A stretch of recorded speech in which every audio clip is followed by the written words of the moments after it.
Ah, le mois de mai, c'est dans 48 heures et c'est un mois qui va être riche en manifestations. Le Pen, le Front National et les syndicats le 1er. Le 5 mai, eh bien c'est Jean-Luc Mélenchon qui prend la rue, et ainsi que les opposants au mariage homosexuel. Et rebelote le 26 mai, les opposants au mariage homosexuel retournent dans la rue. Eh bien pour en parler avec nous, un ancien Premier ministre, M. Jean-Pierre Raffarin, qui est également sénateur.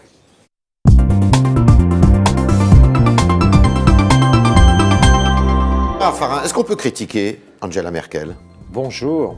C'est absurde de le faire de la manière que les socialistes le font. Bon. C'est un manque de vision, c'est le degré zéro de la pensée européenne. C'est d'ailleurs une fragilité politique majeure dans tout le monde. Vous savez, je rentre d'Asie. En Asie, l'Allemagne, elle est forte, elle est solide. Critiquer, beaucoup plus forte que la France. Critiquer l'Allemagne, c'est avouer sa faiblesse. Les socialistes font un aveu de faiblesse incroyable. Alors, est-ce que François Hollande doit changer de Premier ministre? Le problème n'est pas de faire un gouvernement avant de choisir une politique. Ce qui compte aujourd'hui, c'est que la plateforme politique présidentielle du président Hollande, proposée aux Français en 2012, est obsolète. Il faut qu'il change sa plateforme politique. Et donc notamment qu'il nous dise qu'est-ce qu'il fait d'ici les prochaines élections municipales. 1 an, les 4 ou 5 grandes réformes. Et ensuite, qu'il construise un gouvernement pour appliquer ces réformes. D'abord les orientations, ensuite le gouvernement. Mais commençons pas à mettre les charrues avant les bœufs. Jean-Pierre Raffarin, les yeux dans les yeux, est-ce que l'UMP doit revoter au mois de septembre pour se choisir un président? Si François Fillon est candidat, oui. Oui. Si François Fillon est candidat, n'est pas candidat, non. D'accord. Alors une question que nous posons aux internautes, mais que je vous pose, Monsieur le Premier ministre, pensez-vous que mai 2013, eh bien, puisse devenir un nouveau mai 68?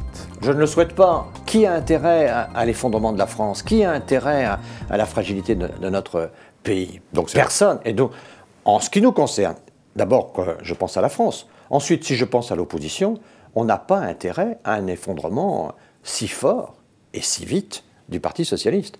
C'est pas, je crois, l'intérêt de la France. Ce sont les extrêmes qui profiteraient d'un effondrement. C'est pour ça que nous sommes très inquiets. On va en parler. Mais avant ça, on va écouter Philippe Marigny, qui était au micro de Guillaume Durand il n'y a pas très longtemps, sur Radio Classique.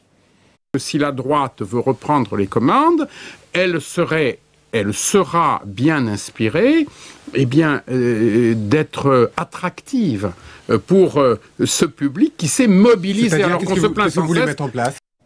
Alors, Philippe Marigny parle juste après la manif pour tous, la dernière qui a eu lieu, et il dit, eh bien, ces gens-là, ces gens qui se sont opposés au mariage homosexuel, il ne faut pas les laisser comme ça dans la rue, il faut que la droite ait un discours. Est-ce que l'UMP doit continuer à protester contre cette loi et ses élus doivent-ils manifester? L'UMP doit rester en contact avec le mouvement populaire qui a émergé à l'occasion de cette proposition gouvernementale.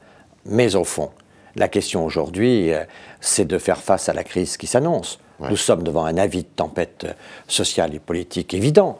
Et donc aujourd'hui, soyons très conscients que c'est contre le chômage qu'il faut se battre. La grande faute sur le mariage homosexuel de l'exécutif, c'est d'avoir divisé les Français sur des questions de société, alors qu'il faut les rassembler pour lutter contre le chomage. Donc c'est là où est la faute grave. Mais il y a un débat chez vous quand même à l'UMP. On entend François Barouin qui dit « Non, non, ça y est, la loi est votée, faut arrêter de manifester » Et d'autres, comme Marigny, qui disent « Il faut continuer ». Il faut toujours rester proche du peuple, et il faut toujours rester attentif au soubresaut de la... Écoutez, je ne sais pas encore. Je ne sais pas encore où je serai le 26. Le 5, certainement pas, parce que je ne veux pas qu'il puisse y avoir d'ambiguïté avec l'agitation de Mélenchon. Et je suis très préoccupé de voir qu'il y a, avec le Front de gauche, aujourd'hui, une stratégie de parallélisme des fronts. Le Front National, le Front de gauche, le vote protestataire. Pour vous, c'est la même chose, le Front de gauche et Front National? Je pense qu'il y a une stratégie aujourd'hui qui est de présenter aux Français une sorte de parallélisme des deux fronts. Et donc ce vote-là, qui est vote extrêmement provocateur et qui, au fond, est populiste et qui ne correspond pas aux intérêts de la France, je pense vraiment qu'il y a un danger aujourd'hui. C'est pour ça que je crois qu'il faut que le gouvernement comprenne et que le président comprenne qu'il doit apaiser le pays. Apaiser. Alors, deux questions, justement. Comment faire en sorte que ces gens qui sont descendus dans la rue contre le mariage pour tous n'aillent pas vers le Front National à l'occasion des élections municipales? Je pense que... Vous le redoutez, ça? Non, enfin, je crois que les gens qui sont descendus dans la rue ne sont pas des extrémistes. Ce sont des gens qui ont conscience que l'on est en train de transformer les cellules de base de notre société. La famille, notamment par le mariage, mais aussi par les impôts. L'entreprise et la commune avec les projets en matière de... Les trois espaces humains de notre société sont aujourd'hui fragilisés par le pouvoir. Donc, ce n'est pas une manifestation d'intérêt, c'est une manifestation de conviction. Et donc, ces gens-là ne sont pas des extrémistes, mais évidemment, je pense que nous devons travailler la question de la famille dans la vie municipale, dans la ville, l'accès des enfants aux différentes activités de la ville. Je pense que c'est à nous, UMP, républicains, de faire en sorte que dans notre projet municipal, il y ait la place pour la famille. Jean-Pierre Raffarin, vous avez utilisé un mot il n'y a pas très longtemps dans les médias qui a sonné, résonné même, chienlit. Tout de suite, on était ramené au général de Gaulle dans les années 60, 68 donc. Qu'est-ce qu'il faut faire pour que François Hollande fasse en sorte que cette chienlit ne s'installe pas dans le pays? Il doit clarifier sa politique. Le chômage, l'Europe, deux sujets majeurs sur lesquels la ligne directrice, ça marche jamais. La ligne directrice doit être claire. Il faut qu'ils nous disent, ça marche très bien l'Europe. Aujourd'hui, c'est quand même la première économie du monde, l'Europe. Non, mais ça marche jamais dans le public. Quoi, mais il est très clair que le président de la République aujourd'hui doit clarifier sa position contre le chômage et pour l'Europe. Et ensuite, il est clair aussi qu'il doit mettre de l'ordre dans sa majorité. Oui. Ce qu'on a entendu dans la majorité, c'est incroyable. Et c'est au fond bazar social, bazar politique, désordre économique, avis de tempête industrielle. Le tout est en effet une menace de chienlit.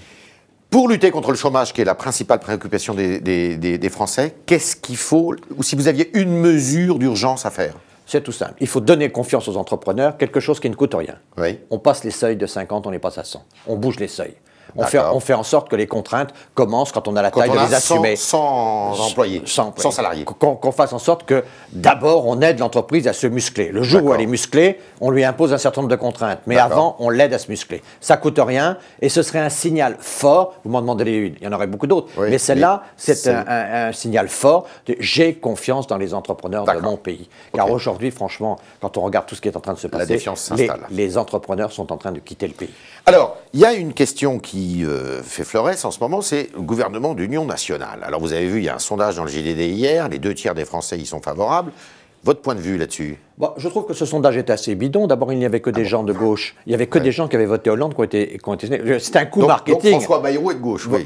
François Bayrou, il a voté Hollande, en tout cas. Il y avait une union nationale entre gens qui ont voté Hollande. C'était quand même assez comique. Et je vois que toute la presse reprend cette belle opération marketing du JDD. Bravo au JDD, mais c'est quand même bidon. C'est bidon. Ce qui compte, c'est est-ce qu'on est capable d'avoir un programme d'union nationale? Est-ce que les socialistes sont capables d'accepter la retraite à 65 ans? Est-ce que les socialistes sont capables d'accepter la TVA anti-délocalisation? Est-ce que les socialistes sont capables d'accepter une réforme de la formation professionnelle? Si on a 3-4 grandes réformes sur lesquelles le pays est d'accord, on peut penser à l'Union nationale. Mais il faut d'abord commencer par le programme avant de penser à l'équipe.